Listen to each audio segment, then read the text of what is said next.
Hey there, this is Dr. Kara Vieska coming to you from the University of Nebraska-Lincoln.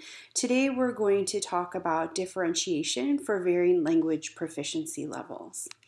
In the unit, you've already engaged with some ideas around differentiation, but let's step back for a second and think about language proficiency levels. Here I've provided how they're thought about by two different assessment systems that are used in the United States today. Most common is WIDA here on the left-hand side, but many states are also using ELPA 21. And you'll see there are a lot of similarities. There's 5 performance levels in ELPA 21, there's 6 in WIDA, and there is this clear kind of delineation of growth and additional ability with language as you move from one level to the next. Now, one thing that I think is really important to remember about language proficiency levels is that as much as we would like it to be, language development isn't this monolithic march forward that is clean and obvious and, one step forward each day kind of thing. It's a long process. It can be messy and iterative, and much of our language development is based on the opportunities we have to engage with the new language that we need to develop.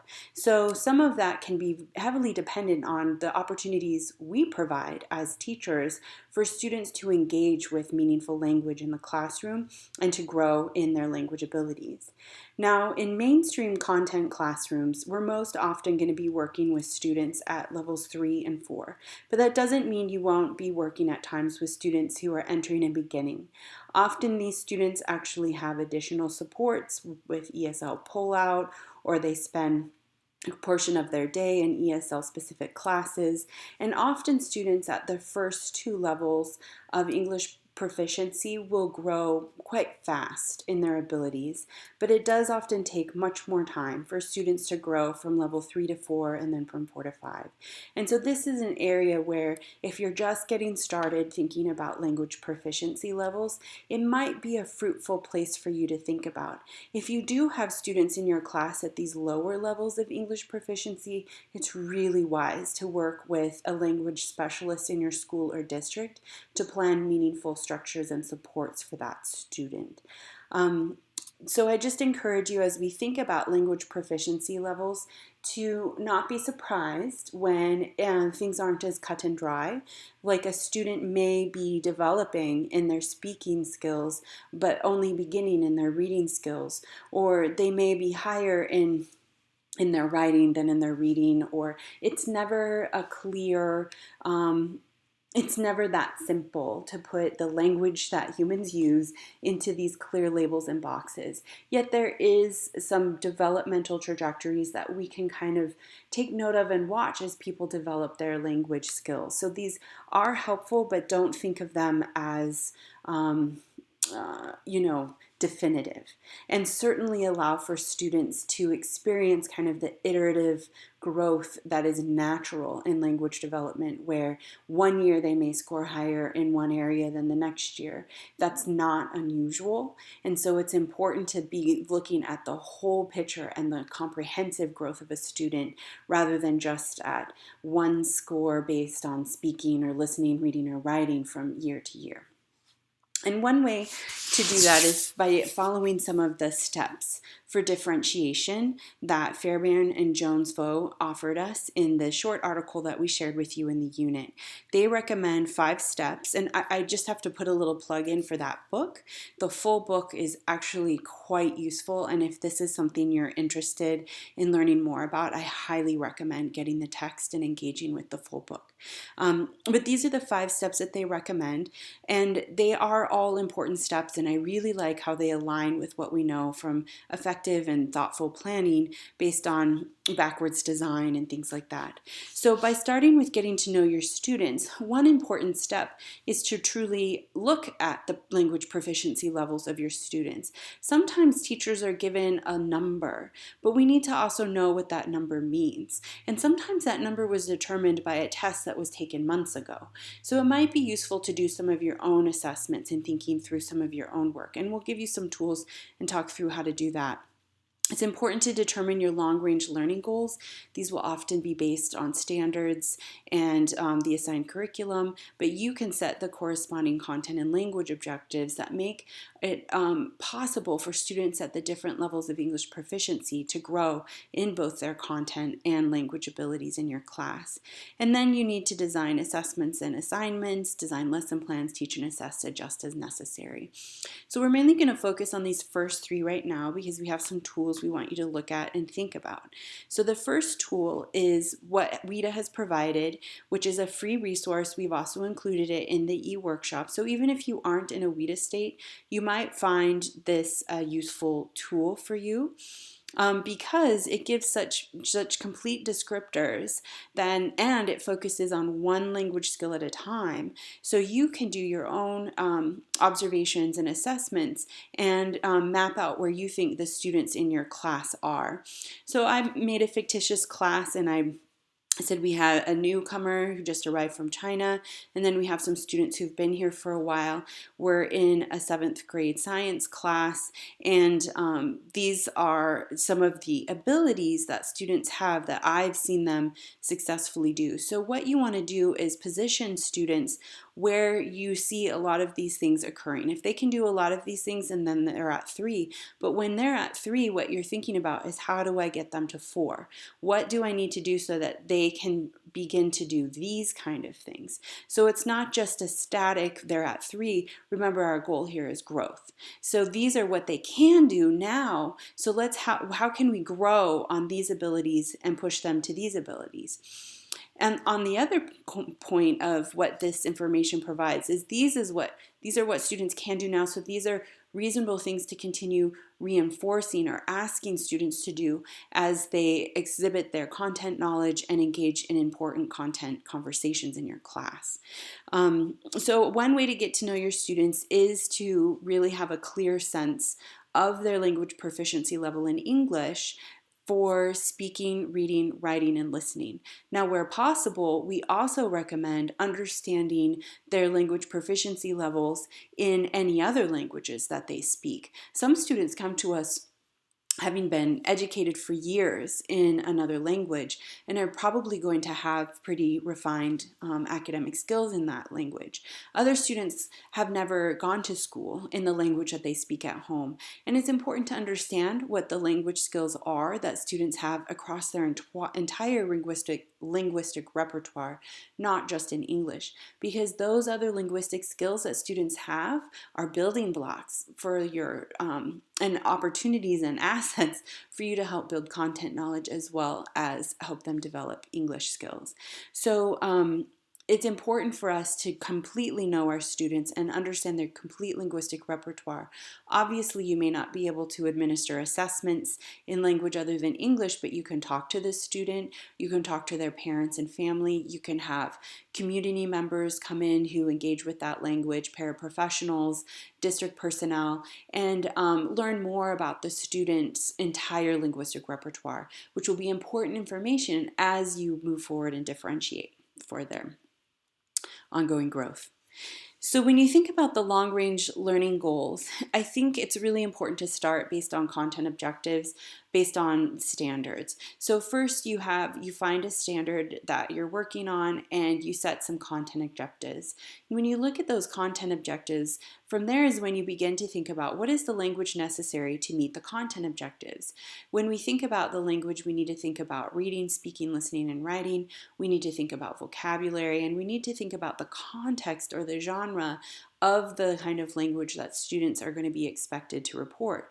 So for instance, if your assignment requires that students write a lab report, students are likely going to need some assistance in understanding what that even means, how a lab report is organized, what the language expectations are in a lab report. For students at different levels of English proficiency, that may mean providing clue words like first, then, next, or it may mean insisting on more complex sentences because students are at higher levels of their ability in expressing their ideas in English. So it's one of those things where once you know what it is you're trying to accomplish from a content perspective, you look at what the language demands are of accomplishing that and figure out ways to scaffold and support students to be able to meet those language demands.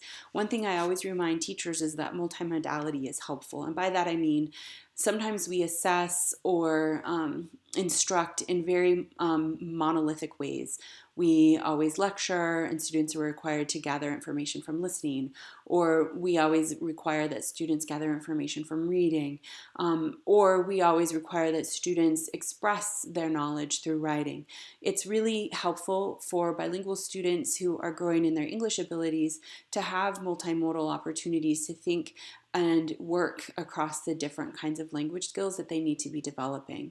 So it's helpful to pay close attention to your classroom and see, are there ways that I need to increase opportunities for students to speak in my classroom? Are there ways that I need to increase scaffolded supports for student listening in the classroom and things like that? So it's important to design assignments that can be differentiated. And in the text that I mentioned earlier, the Fairborn and Jones-Vo text, there is a helpful chart that we have shared with you. And what I've done is I've tried to set it up so we can look at examples of both using that chart for level 1 and level 3. So here, let's start with level 3. What you do with this chart is you start, at least I started, by picking the topic from the curriculum. So this is a next generation science standard that says analyze and interpret data to provide evidence for the effects of resource availability on organisms and populations of organisms in an ecosystem. And part of this standard is also further described here below, where the science and engineering practices are analyzing and interpreting data. The disciplinary core ideas are interdependent relationships in ecosystems, and the cross-cutting concepts to explore here are cause and effect.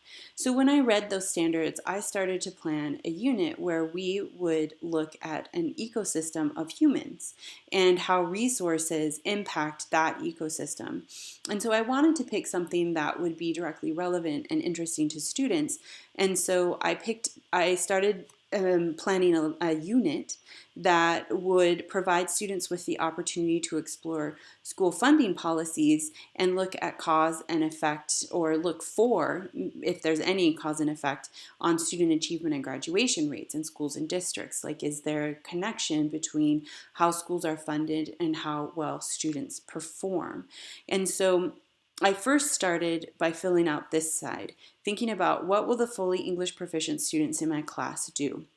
So the language-based expectation is, at the end of this unit, I want students to give in a group a presentation to a community audience to share the results of the inquiry into the causes and effects of school funding policies on student achievement and graduation rates in schools and districts in the local region.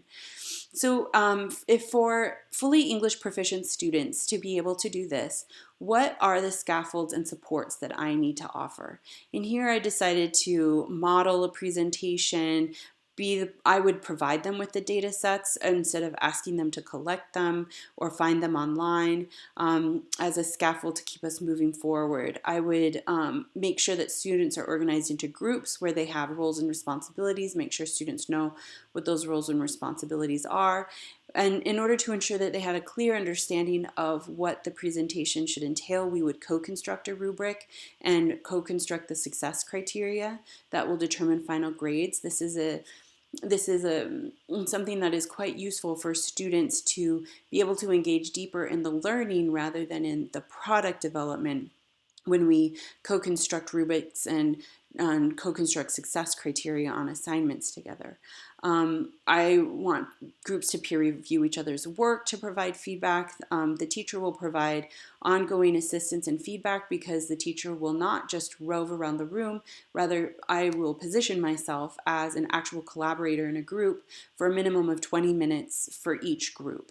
So we can help think through problems, understand some of the group dynamics, and provide additional supports by having been participating as a collaborator in the group, not just an observer. And then every day we will do daily mini lessons to be able to meet these different objectives around being able to analyze and interpret data and things like that. So I went through and thought about, okay, this is what I need to do for my fully English proficient. Now I have several students at level 3. So now what do I need to do for my level 3 students? Well, I want them to participate in the group presentation, and I want them to speak as part of that presentation, not just stand on the side. But I think it's very reasonable for them to use notes or scripts so they can plan in advance what they're going to say and have the support right there as they say it.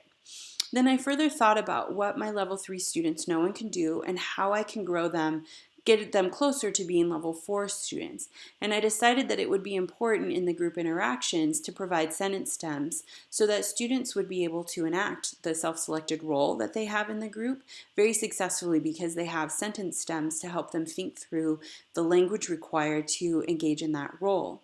Obviously, providing bilingual dictionaries can be helpful, but it depends on the language proficiency level of the student in their other language. If a student is in sixth grade, this is a seventh grade class, and has never attended school in the language that they speak in their home, it is unlikely that the bilingual dictionary looking at seventh grade academic words is going to be as helpful as it would be if that student had expanded academic proficiencies in their language. And now, to be clear, I'm not suggesting that academic English or academic Spanish is superior to any other form of either language. What I am suggesting is that we understand and can use and communicate via the language forms that are necessary in our lives. So if we've never been schooled in a particular language, our language repertoire is going to be focused on what we have used that language for. And that's really important to remember. It's not that one is superior or less important or more important. It's just remembering that bilingual dictionaries are often seen as this kind of solution when in it's really much more complex than that. Home languages can be a really important scaffold and support. One thing I was thinking is where possible, they can use it with one another. They could even use languages other than English in the presentation, particularly as we're hoping to have a diverse audience for our presentation. And all of the speaking roles that they have during the presentation will be thoughtfully planned out and supported. So level 3, a lot of the scaffolds that I'm providing to the main class will be useful scaffolds for level 3, but there's a few extra things that I need to do to be thoughtful of them. But then when I think about a newly arrived student from China who's level 1, this is going to require some expanded scaffolding and support. And I kept coming back to how important it will be for some home language support. Now, a community volunteer, oftentimes there's paraprofessionals, district personnel that we can tap into to bring into classrooms, but there's often also adults in the community who are happy to work with us and volunteer, and maybe we could find someone who is willing to come in once a week during the class period and participate in the group with our students so that they can engage and have kind of some home language support in that. I also would specifically request that an ESL teacher come in and co-teach at least once a week or as often as possible so that the ESL teacher can provide that additional support. Co-teaching is becoming more and more of a really thoughtful and useful way to provide meaningful differentiation in classrooms, and so it's something that is worth learning more about and exploring more as you continue to work with bilingual learners. We'll do bilingual vocabulary resources and continue to collaborate with the student to grow that. And then also I will specifically find a member of the group, because this project is, and this unit is so heavily group-based, that will take on the responsibility of providing visual supports where possible during the group discussion. So there's someone in the group responsible for bringing this student along in the conversation. Now, these kind of things are only going to be possible in a classroom where we're thoughtfully organized for them to be possible. And so it's really important with differentiation that we think about not just kind of the ideal supports, that we need, but also how do we organize our classroom space to be a space where meaningful differentiation can happen. And so in differentiating, I encourage us all to remember that language proficiency levels can provide us with guidance, but they aren't definitive. They need to be they're useful, very useful tools, but don't be discouraged if your students aren't just marching along from 1 to 2 to 3 to 4. It takes time, and language development is a very iterative process. Further, remember that content learning remains really important. We have so many instances in our research literature where teachers who feel overwhelmed with working with students at lower levels of English proficiency, who instead of including students meaningfully in the content learning, are keeping students busy. So an example that I often cite is a student who was newly arrived sitting in the back of the room coloring butterflies while the rest of the class was engaging in a really hands-on, meaningful, interesting unit learning about butterflies. And so it's really important that even though there are some substantial challenges in working with students who you can't easily communicate with. That is a challenge. There's also great opportunities, and it can be so fun. So really keeping us on our toes in a lot of ways of thinking about how can we keep this content learning rigorous and important while the student is also developing English language proficiencies. And so along those same lines, remembering that having high expectations and providing students with challenging opportunities that they can be successful with are necessary for growth. And remind ourselves of the zone of proximal development and how the idea is for students to be able to do things with assistance in that zone and eventually become independent, capable doers of those things as they move out of that zone. And no longer need our scaffolds. And this is important for language learning as well. We need to provide students with challenging opportunities to grow their language abilities, but not so challenging that they're overwhelmed and can't really engage. Excuse me. So for all of this to happen, classroom organization is quite important. It's important to organize our classrooms to be spaces where multitasking can take place. If I am a teacher, I'm going to sit down and collaborate with students, a group of students for 20 minutes, I need to have organized a classroom community where students will stay on task, where students will be able to work meaningfully together. And that doesn't happen just because I show up and ask for it to happen. You have to do community building, you have to set norms, you have to really work with students to create a space where they feel safe and comfortable to engage with one another in risk-taking and important learning behaviors, and to provide one another with support. And that takes time and it takes effort to develop a classroom like that. But when you do that, you can create opportunities for this kind of joint productive activity where the teacher can be an actual collaborator, and in that collaboration can provide substantial differentiation, as well as learn more about students and understand where they are along the trajectory towards the learning goals that we have. It can inform all of the aspects of our teaching because we'll know our students better by having that chance to work side by side with them as a collaborator.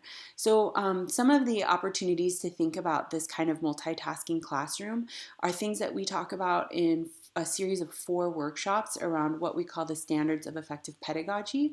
So if that interests you, those might be workshops for you to consider.